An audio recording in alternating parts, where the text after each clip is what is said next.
Tout d'abord, pour cette première vidéo de l'année, je voudrais te souhaiter une très bonne année 2026. J'espère qu'elle sera remplie de beaux projets et d'aventures à te raconter.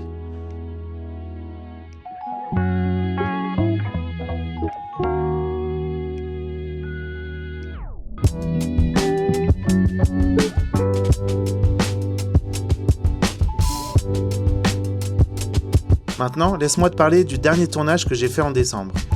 J'ai travaillé pour la captation d'une compétition internationale de e-sport. C'était pour Teamfight Tactics, le jeu de Riot Games. Un événement assez lourd avec beaucoup de monde, beaucoup de choses qui se passent en même temps. Sur ce projet, j'étais à la grue avec Maud au cadre.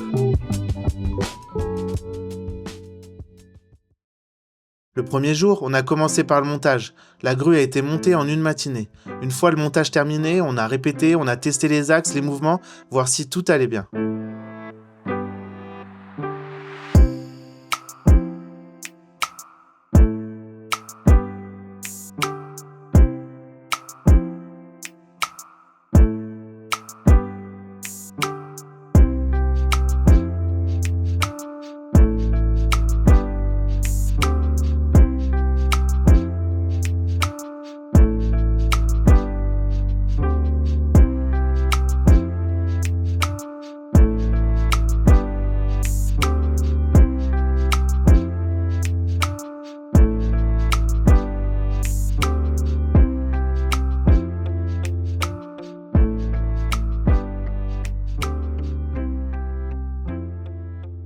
Le deuxième jour, c'était uniquement de la répétition. On a passé près de 10 heures sur place. Pas 10 heures à tourner non-stop, mais 10 heures à être disponible. On attend, on ajuste, on fait un mouvement si besoin, on s'adapte aux demandes du réalisateur. C'est à ce moment-là qu'on comprend vraiment comment l'événement va être raconté à l'image.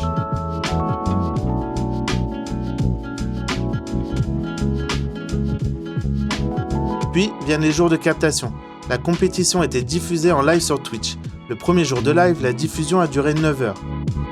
Nous, on ne filmait pas en continu. Pendant les parties, la priorité était de voir le jeu, évidemment, et on revenait quand la fin du match approchait, au moment où les premiers joueurs commençaient à être éliminés. C'est là que les plans deviennent importants et qu'il faut être prêt.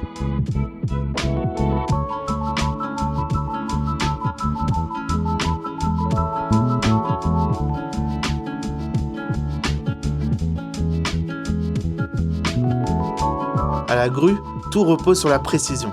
Les mouvements doivent être propres, fluides et surtout lisibles.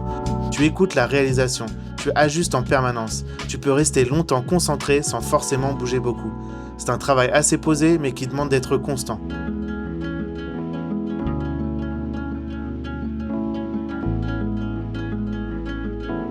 Mais il n'y avait pas que les matchs, il y avait aussi les plateaux d'interview, les conférences, les quiz, plein de contenus divers et variés sur la scène principale qu'on filmait.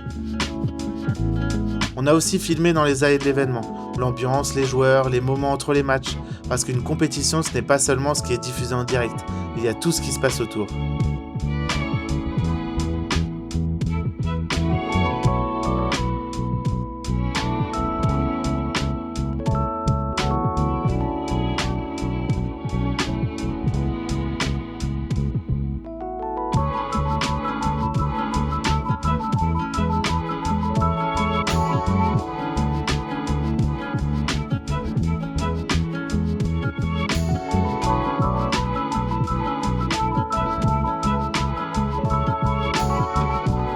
Le dernier jour, le live a duré 6 heures. Et une fois la grande finale terminée, il a fallu tout démonter. Même fatigué, il faut rester concentré jusqu'au bout. On démonte, on range, on vérifie que tout est là, qu'on n'a rien oublié avant de ramener le matériel. Et après seulement, le projet est vraiment fini. Travailler à la grue sur un événement de cette ampleur, c'est une vraie expérience. Et surtout, ça me fait avancer dans ma quête. Aujourd'hui, j'en suis à 92 heures sur les 507 à faire avant octobre. C'est encore loin, mais chaque projet compte. Et si tu as envie de suivre la suite, les prochains tournages et l'avancée de cette quête, tu peux me soutenir en t'abonnant. Et nous, on se retrouve très bientôt pour un prochain épisode.